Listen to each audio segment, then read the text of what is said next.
Hello, my name's Katherine Newcombe, and I'd like to welcome you to my presentation on my favorite thing.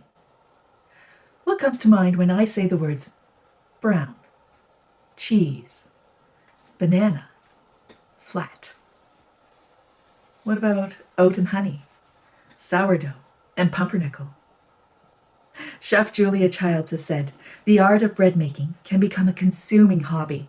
And no matter how often and how many kinds of bread one has made, there always seems to be something new to learn. And I wholeheartedly agree.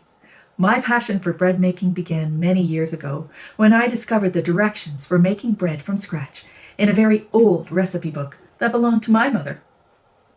This antiquated book was supposed to be for new brides, and it contains recipes and instructions that were considered essential for a well-managed home. Pictures, black and white ones of course, gave a detailed account of how to mix and knead, ferment, divide, shape, and bake 4 loaves at a time. That would have been sufficient for this principal food for a day, or maybe 2. Bread. It has been a staple food in many parts of the world throughout recorded history.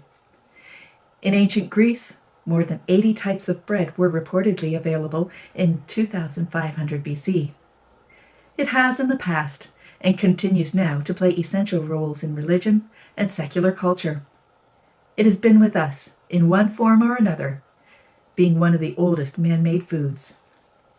But how many people in North America can make their own bread?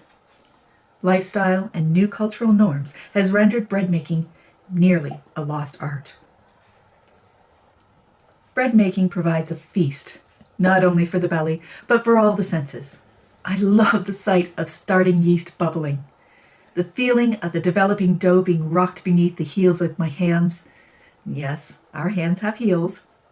The scent of the rising and baking bread, and the taste. Oh yes, the taste of the fresh bread.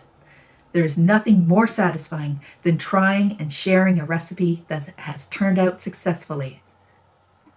Holidays in my family are not complete without gathering for a shared meal. Thanksgiving has just passed, and Christmas will be here soon enough. Just as everyone looks forward to a slice of Grandma's cherry cheesecake, they also look forward to a homemade bun to accompany our celebration. And what's the favorite? It's Parmesan pull-apart bread. But maybe you're not familiar with pull-apart breads. Well, imagine buns covered in butter and cheese and all baked together in one pan. Buttery, garlicky, and cheesy. It's a real treat that's requested for every family occasion. Now let's not stop with my family's favorite, the Parmesan pull-aparts, but let's talk about some of my other favorites. This is about my favorite thing after all. And although I love yeast-raised bread, sometimes a quick bread can be very satisfying. Banana bread, apple cinnamon loaf, or pumpkin spice bread are all part of my baking repertoire. These have the potential to give all the comfort of home baking without the waiting for the yeast to rise and to work. How about some fun facts about bread? The average North American eats over 50 pounds of bread per year. The outside of the bread is called the crust, but did you know that the inside is called the crumb? That's the reason why the little bits of bread that are left over after you cut a slice of bread are called crumbs. Bread symbolizes peace for most cultures of the world. The earth was once a sandwich. In 2006, a fellow by the name of Z. Frank initiated a project that challenged people to make an earth sandwich by placing pieces of bread antipodally on the earth. That means completely opposite of each other on the planet. For the first piece, that was a baguette, and it was placed in Spain, and another was placed in New Zealand. But I still wouldn't count this as the largest sandwich ever. That honor belongs to a corned beef sandwich created by Wild Woody's Chill and Grill in 2005. According to the Guinness Book of World Records, it weighed 5,440 pounds and was made in Roseville, Michigan on March 17, 2005.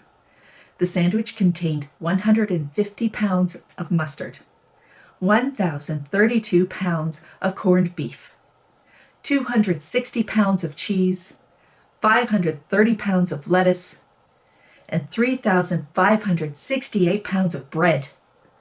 The sandwich measured 17.5 inches thick and was 12 feet long and 12 feet wide.